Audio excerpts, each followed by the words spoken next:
Um, dois, três e bom! Então, agora valendo esse artigo de 2008, não é um artigo tão recente, mas o seu escritor Anthony Lutz. Anthony Lutz é um pesquisador da University of Wisconsin, United States of America. Cara, ele é um monstro. Esse cara é um dos monstros da neurociência, é um dos monstros que pesquisa a meditação, em específico essa meditação de hoje, que é a meditação da compaixão. O título do trabalho é Regulação do circuito neural da emoção pela meditação compassiva, ou Compassion Meditation, efeitos da experiência meditativa. Então, aqui no título a gente já percebe o quê? Que ele vai utilizar a meditação, tá ligado? Que é a meditação compassiva ou Compassion Meditation, ou Love and Kindness Meditation, outra forma de nós chamarmos essa meditação. Depois no final vou dar uma palhinha.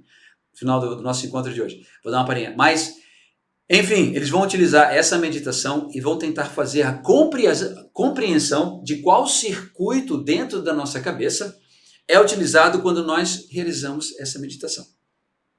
Beleza? Eu já me adiantei, né? Mas vamos ver qual é o objetivo que o autor vai dizer em relação ao artigo. Ele vai dizer o seguinte: investigar a atividade cerebral usando ressonância magnética por imageamento cerebral por ressonância magnética, enquanto praticantes da meditação, experientes e novatos, geraram um estado de meditação amorosa, bondade e compaixão. Então, por meio da ressonância magnética, né, imageamento cerebral por ressonância magnética, eles vão verificar no momento em que pessoas com bastante experiência, então monges, aqui no caso são pessoas com mais de 10 mil horas de meditação, tá ligado?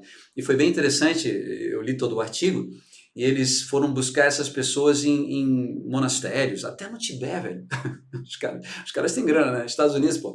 Os caras foram trazer os brothers lá do Tibete, velho, pra pegar esse povo e pra poder pesquisar esse povo. Olha que trabalho alucinante. Eu ia ficar amarrado pra poder fazer um trabalho desse aí, tá ligado? Ir lá no Tibete, falar lá com os monges, falar com o Dalai Lama. Ó, Dalai Lama, traz o brother ali pra gente poder ver como é que funciona a cabeça dele. Cara, alucinante, alucinante.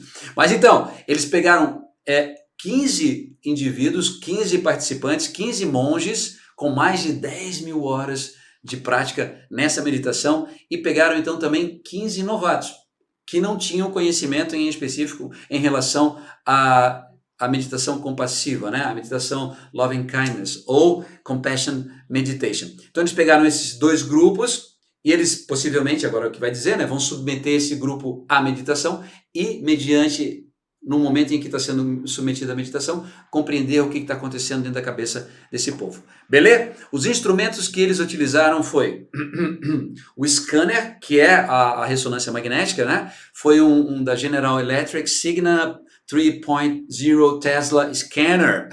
Estou falando aqui a marca do scanner, mas só para você ter uma noção. Além disso, olha só que bacana, eles também mensuraram a dilatação da pupila. Por quê? Quando nós estamos mais emocionados, a nossa pupila ela tende a fechar ou abrir? Na tua compreensão. Ela tende a abrir. A minha pupila, você dilata a minha pupila, vem o quê? Porque quando eu me encontro com alguém que eu tô apaixonado, eu também tenho uma descarga de adrenalina, tá ligado? Mas eu também tenho de ocitocina. Então é um equilíbrio ali, um coquetelzinho. Eu fico ligado e ao mesmo tempo eu fico relaxado. Por isso que é prazeroso, né? Parece que a gente está flutuando, porque de um lado a gente está super ativado, de outro a gente está relaxado. Cara, uma das coisas mais prazerosas que tem é apaixonar-se. Mas quando eu me apaixono, a minha pupila lá, ela dilata. Mas quando eu estou com raiva, também a minha pupila dilata. Por quê? Porque essa é uma reação própria do sistema límbico, do sistema de proteção. Então, a pupila se dilata para entrar mais informação na nossa retina, que vai ser processada no cérebro, então eu consigo enxergar melhor no momento em que a minha pupila se dilata. Então eles mensuraram a dilatação da pupila utilizando um algoritmo, e eu li aqui o nome do algoritmo, Algorithm Designed by Siegel, Gramhorn and Steinhauer. É um algoritmo, então, que faz a mensuração da dilatação da pupila. Então, com isso, eles conseguem verificar no antes e depois da meditação se houve uma diminuição uma diminuição ou se houve um aumento da pupila. E daí com isso a gente consegue dizer a pessoa estava mais emocionada ou menos emocionada. Mais parasimpática, a pupila se contrai. Ou simpática, a pupila se dilata. Beleza? Já tinha falado em outras oportunidades, né, do sistema simpático e parasimpático. Procedimentos. Para sondar a reatividade afetiva, apresentamos sons emocionais neutros durante os períodos de meditação e comparação. Neutros e também sons positivos e negativos durante o período de meditação. Então, basicamente, os caras, eles entraram lá dentro da máquina, né? Porque, na verdade, a ressonância magnética é uma máquina gigante, você entra, é um tubão, daí você vai lá, você deita e tal, etc. Então, um a um, eles foram colocados dentro dessa máquina, e daí lá dentro dessa máquina, eles entravam em estado meditativo, que é essa meditação muito parecida com o que eu vou fazer hoje no final do nosso encontro, e daí, em estado meditativo, eles eram submetidos a diferentes sons. Então, o som, por exemplo, de uma criança sorrindo, né? Um bebê gargalhando, por exemplo. Isso tem um efeito, até eu falar já sinto vontade de rir. Ou então, por exemplo, uma mulher chorando. Até eu falar uma mulher chorando eu já me torno mais, mais assim, com uma expressão mais fechada. Então, na verdade, eles estavam em estado meditativo e expostos àqueles estímulos auditivos, o cérebro estava sendo rastreado, e era isso que eles queriam saber. Como que o cérebro ia se portar mediante o estado meditativo, sendo submetido a estímulos positivos, negativos e neutro. Beleza? Os resultados mostraram o seguinte. A apresentação dos sons emocionais, positivo e negativo, foi associada ao aumento do diâmetro da pupila. Então, como eu falei, quanto mais emocionado eu me torno, mais a minha pupila se dilata, tanto no aspecto positivo quanto no aspecto negativo. Então, quando eu vejo uma pessoa que eu tenho raiva, minha pupila se dilata. Quando eu vejo uma pessoa que eu estou apaixonado, minha pupila se dilata, da mesma forma, positivo e negativo. E ativação das regiões límbicas. Então, houve um aumento do diâmetro, né, da minha pupila, e também ativação das regiões límbicas, o que já era esperado. Isso durante o quê? Durante a meditação.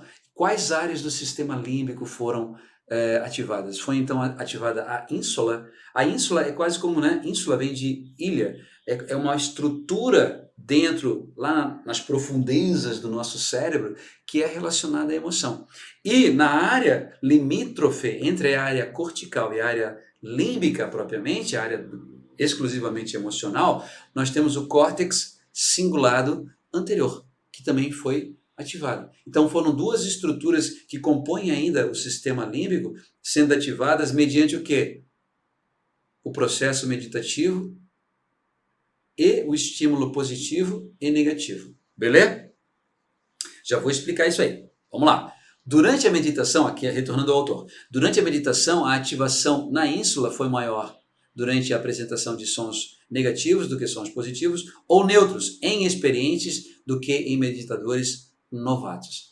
Então, a maior ativação da ínsula e do córtex cingulado anterior ocorreu em meditadores experientes, certo? Em estímulos aversivos do que em estímulos positivos. Beleza? O que nós podemos compreender disso? Que uma pessoa que pratica a bondade, a pessoa que pratica, que é essa meditação, né? A pessoa que pratica compaixão, ela se torna mais sensível ao sofrimento do outro. E isso é verdade, tá ligado? Quanto mais você começa a se desenvolver subjetivamente, internamente, a sua consciência, blá, blá, blá, mais sensível você se torna. Menos... Porque na periferia a gente é quase como... Cara, é quase como um zumbi, tá ligado? É literalmente um estado de sono. É como se nós fôssemos hipnotizados, tá ligado? A gente está andando, mas a gente não está acordado. A gente está preso nas nossas próprias ideias. A gente está enclausurado na nossa própria mente, que é uma caixa preta, tá ligado? É a caixa preta do avião, cara, é o nosso inconsciente. Então a gente acha que nós somos os senhores da nossa própria verdade, da nossa própria realidade. Não, nós não somos senhores de nada. Nós somos servos de um processo cognitivo, que é, por assim dizer, a nossa própria mente. tá ligado? À medida que nós vamos ampliando a nossa capacidade de consciência, nós vamos nos tornando mais livres. E essa liberdade nos torna mais sensíveis ao que ocorre no nosso entorno. Então nós nos tornamos sim mais sensíveis em relação também ao sofrimento do outro. Nós sofremos mais pelo outro. Mas calma, calma, calma, calma. Não é... então não quero mais me tornar mais sensível, porque daí eu vou sofrer. Mas existe uma compensação nisso, porque nós sentimos vontade mais de ajudar as pessoas, tá ligado? Então, para e passo, ao mesmo tempo, nós começamos a desenvolver ações em prol do outro. Então, tudo bem, eu sofro mais, é verdade, mas esse sofrimento pelo outro me faz também mobilizar ações para ajudar o outro. E nesse mobilizar ações para ajudar o outro, eu também sou beneficiado pelas minhas próprias ações, tá ligado? Quando a palavra chega à boca, o primeiro que a ouvi-la sou eu mesmo. Se eu trago aqui algo bom, eu sou o primeiro a ser exposto a essa bondade que provém de dentro de mim. Ao mesmo tempo que eu trago alguma coisa bacana, eu sou o primeiro a experienciá-la, tá ligado? Então, é um benefício também.